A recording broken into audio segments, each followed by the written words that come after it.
My dear brothers and sisters, God is powerful. And one way that we can see the power of God is in His capacity to turn pain into power. God can transform our pains, our sufferings into power. And this is what we see in our readings this fifth Sunday of Lent. In our first reading, the Lord, through the prophet Jeremiah, promises a new covenant for His people Israel. Now God promises a new covenant because the first covenant failed. And why did the first covenant fail? Because the Israelites did not keep their part of the covenant. Sa isang kasunduan, sa isang tipan, sa isang covenant, dalawang party ang nag-uusap, ang nagkakasundo. At para maging mabisa ang tipan, ang kasunduan, dapat parehong party ang tumupad sa usapan. Kapag may isang party na hindi tumupad sa usapan, masisira ang kasunduan. And so when God entered into covenant with His people Israel, God was expecting Israel to do their part of the agreement, that they will be faithful to God and God will take care of them. But the Israelites did not fulfill their part of the covenant. They worshiped other gods. They even blasphemed God. They turned away from God and they sinned against God. And that caused a lot of pain to God. Kapag nakipag-usap ka, nakipagkasundo ka sa isang tao, inaasahan mo na gagawin naman niya yung parte niya ng kasunduan. Kapag hindi siya tumupad, masakit para sa binetray sa usapan. And so the infidelity of Israel caused a lot of pain to God. But what did God do with that pain? God did not transform His pain into anger, revenge, and the desire to punish. God transformed His pain into the power of forgiveness.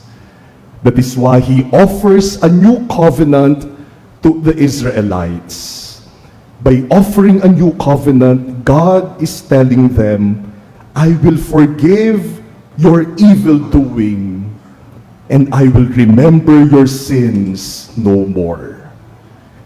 God transformed the pain of the Israelites' infidelity into the power of forgiveness. In our second reading, the letter to the Hebrews talks about Jesus who shared in our humanity.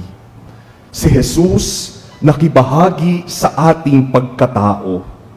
At dahil naging tao siyang katulad natin, si Jesus din nahirapan, nagdusa, at nasaktan kung papaanong ang bawat isa sa atin ay nahihirapan, nagdurusa, at nasasaktan.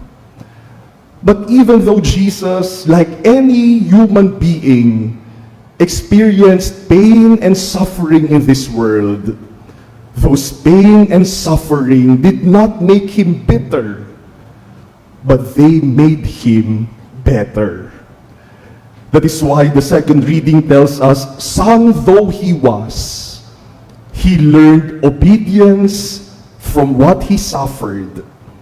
And when He was made perfect, He became the source of eternal salvation for all who obey Him. Jesus turned the pain of suffering into the power of obedience to the Father and of salvation for all humanity. And in our gospel, Jesus talks about his death. And he uses an imagery, that of a grain of wheat. Jesus says in our gospel, unless the grain of wheat falls to the ground and dies, it remains just a grain of wheat. But if it dies, it produces much fruit. Jesus is that grain of wheat that needs to fall to the ground, needs to die, and needs to be buried so that there will be new life. In Jesus, the pain of death is transformed into the power of new life. My dear brothers and sisters, God can turn our pains into power. And so we ask ourselves today, what are our pains? What causes you pain? What are your sufferings? And who makes you suffer? Ano ba yung nagpapahirap sa ating buhay ngayon? Sino ba ang nagpapabigat ng buhay mo ngayon? Now, after identifying our pains and our sufferings, the next question is, what have our pains and sufferings made of us?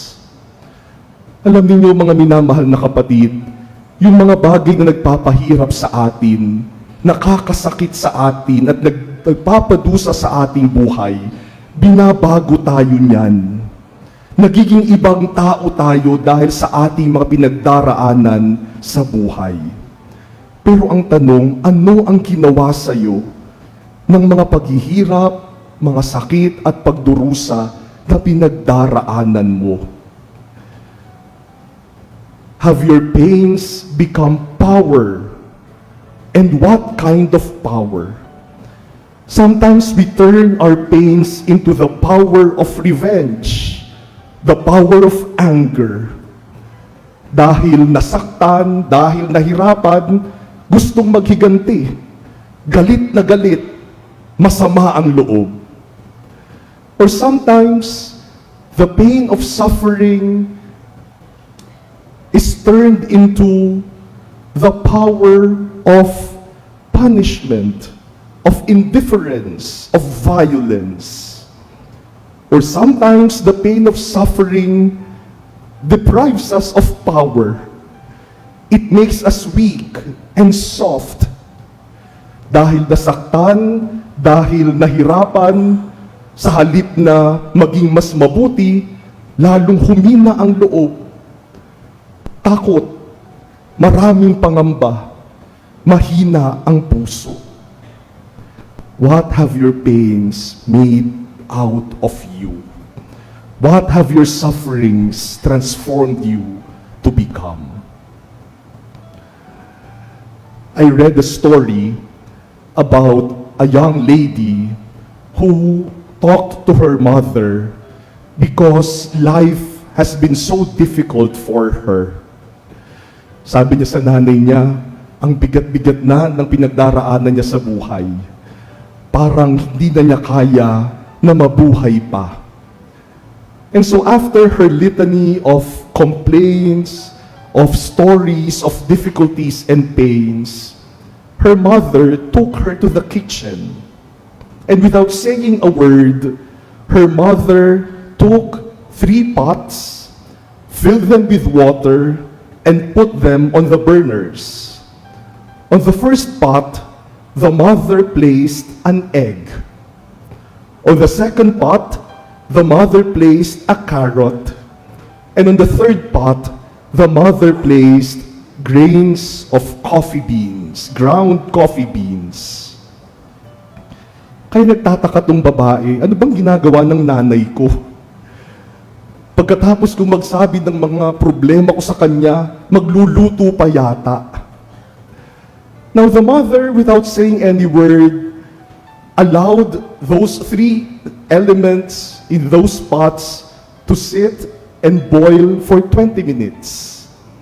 And after 20 minutes, the mother pulled out the egg, the mother fished the carrot, and she also poured the coffee in a cup.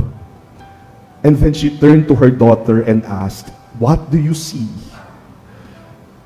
And the daughter said, "An egg, a carrot, and coffee." "What do you mean by this?" the daughter asked.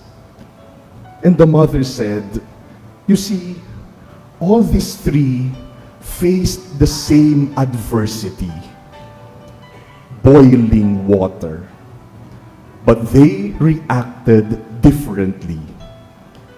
The egg became hard-boiled egg. The carrot became very soft, while the ground coffee beans became a coffee, exuding the rich aroma of coffee." And the mother said, "It's the same with life. We all face adversities and problems. But what have you become because of these problems, these pains, and these sufferings? Have you become like a hard-boiled egg? Matigas na ang loob, galit sa mundo, walang puso? O have you become like this carrot, pinanghinaan na ng loob, takot na takot, duwag? Or have you become like this coffee, who became better and even changed the water into something that is better?" What is the lesson of the story? Mothers, always keep an egg, a carrot, and coffee in your kitchen. This is the question to all of us this Sunday. While we all have pains and sufferings, what have you become because of them? Do not make your sufferings make you bitter. Allow them to make you better. Next Sunday will be Palm Sunday. We will enter into the Holy Week.